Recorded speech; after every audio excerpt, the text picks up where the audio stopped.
मैं department of journalism and mass communication Maulana Azad Urdu university को मुबारकबाद पेश करता हूँ कि उन्होंने उर्दू सहाफ़त के 200 साल मनाने का फैसला किया।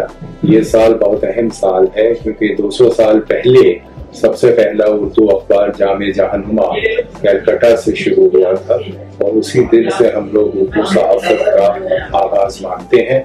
इस अरसे में उर्दू सहाफ़त ने बहुत तवील सफ़र अदा किया है और आज उर्दू के न्यूज़पेपर्स और मैगज़ीन्स बड़ी तादाद में हिंदुस्तान में मौजूद हैं और उर्दू का नंबर इस टाइम हिंदी, इंग्लिश, मराठी और उर्दू 4th नंबर पर आता है, जबकि हिंदुस्तान में 22 लैंग्वेजेस हैं जिसमें अखबार शाये होते हैं और उर्दू उसमें नंबर 4 पे है। तो बहुत अहम पोजीशन है उर्दू सहाफ़त की।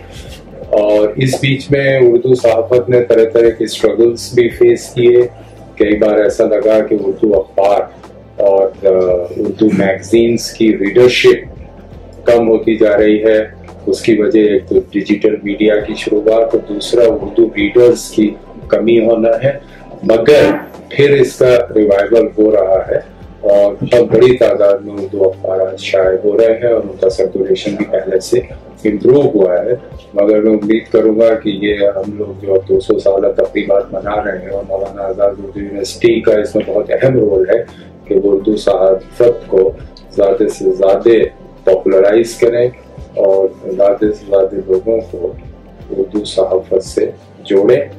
फिर एक बार मुबारकबाद देता हूँ कि वो लोग पूरे अज़्म के साथ इस सेलिब्रेशंस को शुरू करें और उनको इंशाअल्लाह कामयाबी मिलेगी।